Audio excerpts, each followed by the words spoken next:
Com certeza, você já precisou ir a um cartório para reconhecer firma, registrar um imóvel ou emitir uma certidão, né? Esse tipo de procedimento, ele faz parte do cotidiano jurídico e digo até institucional brasileiro. Mas nos últimos anos, um debate tem ganhado força. Será que essas atividades elas não poderiam ser transformadas, né, ou até mesmo substituídas por registros digitais mais modernos, como aqueles que utilizam o chamado blockchain?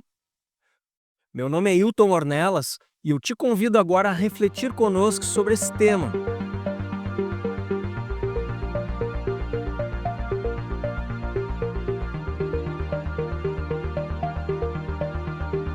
Essa não é uma ideia futurista ou abstrata. Hoje, o uso de tecnologias blockchain já está em curso no Brasil, com aplicações práticas em plataformas como o e-notariado, o ONR, né, que é o Operador Nacional do Registro de Imóveis Eletrônico, e o Drex, que é a moeda digital brasileira em desenvolvimento pelo Banco Central. Mas antes de falarmos sobre impactos jurídicos ou institucionais, é essencial a gente entender o que é o blockchain e vamos fazer isso de uma forma bem simples, tá? Vamos lá. Pense em um grande mural público onde qualquer pessoa pode fixar um bilhete com informações importantes. Agora imagina que cada vez que um novo bilhete é colado, uma fotografia exata desse mural é enviada instantaneamente para milhões de pessoas ao redor do mundo. Essas pessoas elas guardam as suas cópias como prova do que foi registrado naquele momento.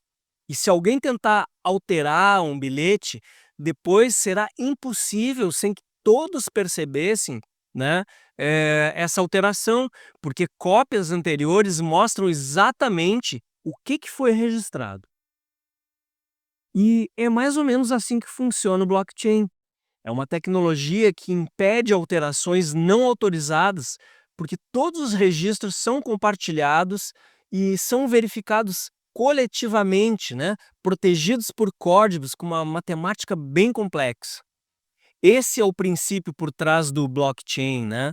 Uma espécie de livro-razão digital, onde cada informação registrada é protegida por criptografia e compartilhada entre vários computadores, garantindo a integridade, a segurança e a transparência. Cada bloco de dados está ligado ao anterior, formando uma cadeia. Qualquer alteração, por menor que ela seja, quebraria essa cadeia, né? Por isso o nome, né, blockchain, vem de bloco, que é block, né, e chain, cadeia, né?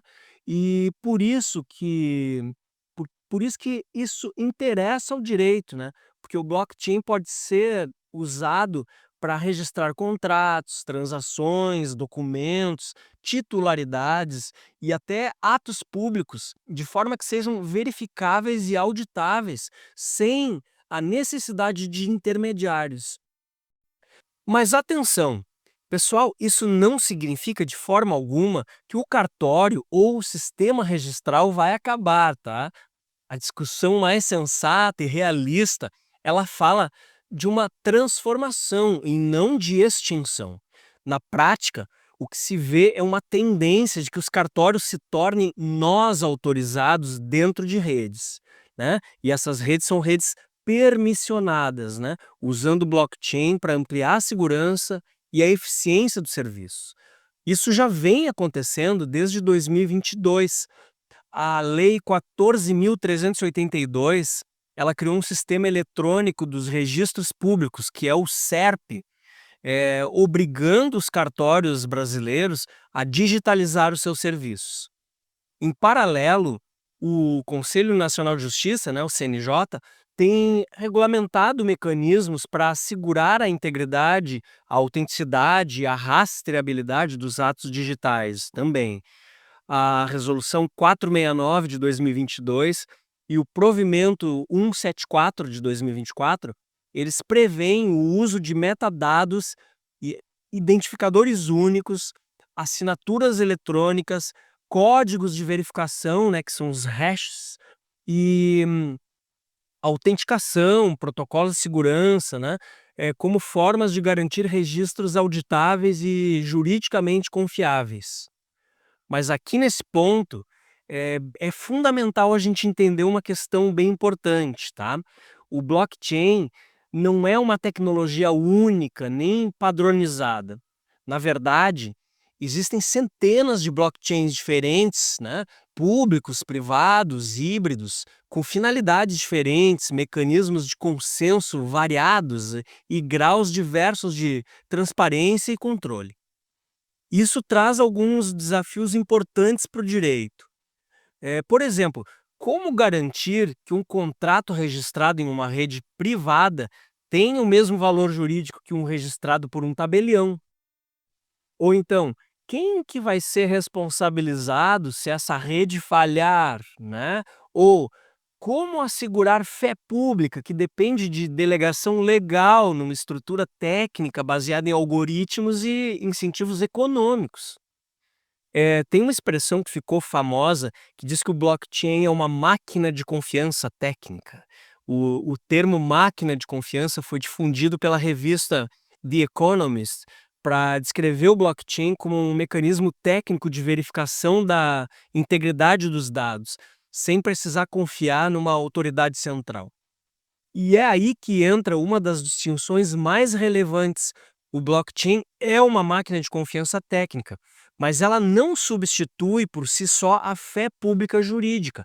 Ela pode garantir que um documento não foi alterado, que existe desde determinada data e que foi validado por regras dessa rede.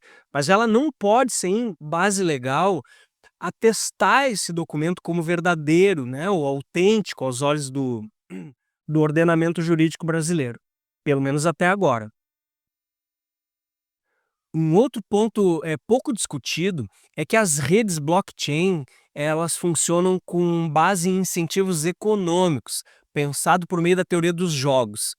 Os participantes dessa rede, eles são estimulados a se comportar honestamente, né? Porque eles ganham com isso. Por exemplo, quem ajuda a validar as transações pode receber criptomoedas. Em outros casos, ganham por manter tokens bloqueados por um tempo. Ou então participam das decisões da rede usando seus tokens como votos. Então, isso difere radicalmente do modelo jurídico tradicional, que é o normativo, vertical, né, coercitivo. Portanto, juristas, magistrados, os operadores do direito precisam estar atentos a essa lógica. É importantíssimo compreender como essas redes funcionam, quem as governa, quais as consequências jurídicas das decisões automatizadas que elas produzem, né? Eh, e por fim, há ainda um debate sobre a governança e o compliance. Quem é que audita os algoritmos? Quem é que decide as atualizações da rede? O blockchain usado para registrar imóveis tem os mesmos requisitos de privacidade e responsabilidade que os exigidos por lei? Essas perguntas, elas ficam em aberto, mas já se pode afirmar que incorporações do blockchain ao sistema jurídico brasileiro não dependem apenas de tecnologia. Depende de decisões políticas, regulamentações claras e, não menos importante, né, do diálogo entre as instituições. Nós estamos diante de uma possível mudança de paradigma. Aí o papel do direito não vai mais ser apenas de fiscalizar a tecnologia, né, mas de moldá-la, integrá-la, né, quando necessário, regulá-la e com sabedoria. A pergunta, portanto, não é se os cartórios vão acabar. A pergunta é como o direito pode evoluir para incorporar com responsabilidade uma tecnologia que muda a forma de registrar a confiança, né? Bom, pessoal, vamos ficando por aqui, mas se você gostou desse conteúdo, compartilha, se inscreva no nosso canal, deixa um comentário aí pra gente, né, respondendo o seguinte: como é que você enxerga o papel do direito na era dos registros digitais? A gente quer muito saber a sua opinião, porque daí aqui a gente tem uma oportunidade para esse debate que é tão importante, né? Então, Um baita abraço e até a próxima!